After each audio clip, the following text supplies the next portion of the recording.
Alright, everybody, it is Thanksgiving week right now, the time of me recording this. A time for giving thanks, buying lots and lots of stuff, and stalking Amazon and major websites for big deals. But there is one company right now who is not so thankful as to what's been going on, and that is Bethesda. They, of course, released Fallout 76 about a week or so ago, and it is doing terribly for them. More YouTubers I can count are writing and making hate videos on it. It is being negatively reviewed by everybody, and it's just this kind of slow motion explosion in terms of their game release. And it brings up a very interesting discussion about what Bethesda means to the AAA industry and kind of their focus on game development. Now, longtime fans know I don't do drama videos and stuff like that, so I'm going to avoid, calling them all matter of mean names and stuff along those lines. Now, Bethesda as a company has been going on now for, I believe it's been at least 20 years, maybe a little bit more than that. And they, of course, started out in the RPG genre, and they've grown the Elder Scrolls franchise. They took over Fallout from Black Isle, I believe, back in the last decade. And they have created a very specific niche for themselves. And keep that word in the back of your minds, because we'll be coming back to that in a minute. But Bethesda as a game company has a very weird skewing in terms of their receptions. There are people out there who love every game that Bethesda makes. They have picked up every Elder Scrolls game. They have probably bought a Skyrim on every freaking platform it's been released on. There are people who love the Fallout games. There are those who got, giddy with excitement over the Elder Scrolls 6 announcement, which I think was just like trees and an overhead shot. But on the flip side, there are people who hate Bethesda. There are those who call them one of the worst AAA developers of all time and see them as being immensely overrated. Now, when we talk about this, we are specifically talking about them from a design standpoint. We're not going to talk about their publishing side, the additional work they do, things along those lines. But when it comes to Bethesda from a design standpoint, a lot of these complaints stem from the lack of quality a lot of people find with their games. It's become a meme at this point that a Bethesda game at launch is going to be a buggy and unfinished title.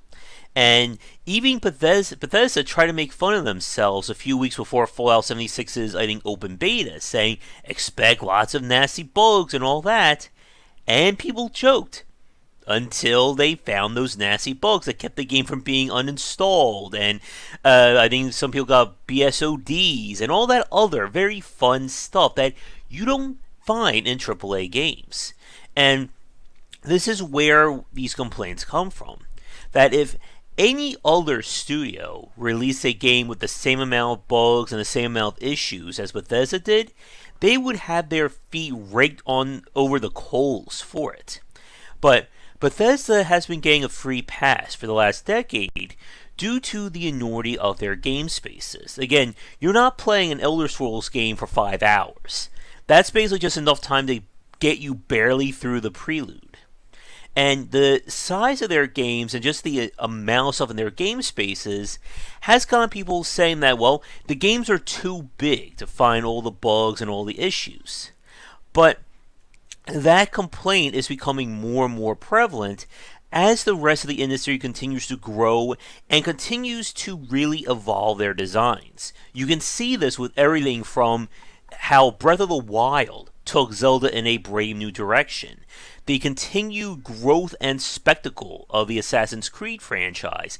Even God of War's reinvention last year was a major part of it, or even this year. Again, years and dates mean nothing to me. But, again, with everybody else moving forward and doing a lot in terms of growing their design and growing what it means to make a video game, Bethesda has been, for the most part, spinning their wheels. A lot of people still complain about graphical polish, again, bugs, and like we've said before, the gameplay. For fans of Game Wisdom, you know that I am not a big fan of Bethesda's game design. I don't like those massive open worlds with nothing to do with them. I mean, if I can't enjoy a game like Grand Theft Auto Red Dead Redemption, what makes you think I'm going to enjoy a Skyrim or a Fallout 4? And these complaints have been kind of on the edge whenever people talk about Bethesda over the last 20 years. But it really came to a head this past year with Fallout 76 and kind of how it's encompassed all the issues people have been trying to ignore about Bethesda, and now they are front and center. And again, it raises a very interesting question about what Bethesda represents from the AAA industry. And this is where I want to get into a very interesting discussion about how they're kind of the outlier when it comes to being a AAA studio. Now, again, normally we have relevant game footage, but I don't really play Fallout games, so we're going to see what I can dig up next. But first, a quick shout out to the Patreon supporters. And now a quick shout out to the supporters over on patreon.com/GWBicer. What we have here is the roguelike Cogmine, a ASCII interface and aesthetics driven title that was released, I think, late 2017 or early 2018. Now, looking at this game, some of you are probably wondering, what the hell am I looking at? Well, there are probably a few of you who are really enjoying this kind of footage. And this is a great example of a niche-driven game. Some major studios who are examples of this would be somebody like Matrix Games, who have been known for publishing war games like Steel Panther's World at War, Gary Grimsby's World at War, Corsoon Pocket, and etc. Probably a more recognizable name in this example would be Paradox Software with Crusader Kings, Stellaris, etc., etc. But the point is, when we talk about games or developers that are aimed at niche experiences, it affords them several liberties that other studios don't get. If you're the only one making a specific genre, people are willing to let things go because they know they're not going to get anything else along those lines. Paradox Software, of course, it's become a meme these days to say that you buy a game from Paradox and then you wait 6 months before you actually play it while they hammer out all the bugs or add more content and things like that. And the question, of course, is why do people laugh about that, but they got really annoyed with Bethesda? And like I said before, our little stinger there, that Bethesda, for the longest time, has been kind of the niche equivalent in the AAA market. And of course, they didn't start out that way. They eventually grew, they got bought by ZeniMax, and the rest was history. But for very much a long time, the Elder Scrolls franchise and that kind of open-ended RPG design was pretty much unique to Bethesda. Your only other options for RPGs or CRPGs were stuff like Baldur's Gate, Icewind Dale, and those kinds of games. And it really wasn't until like the last decade that we saw more developers go for making open world or open-ended RPGs. With probably the most noticeable example would be stuff like Mass Effect. And now we fast forward to this decade and we're seeing more developers embrace RPG progression in massive open spaces. Again, games like Assassin's Creed, Horizon Zero Dawn, and that little known game called Red Dead Redemption 2. But the big point is that what Bethesda does anymore is not special.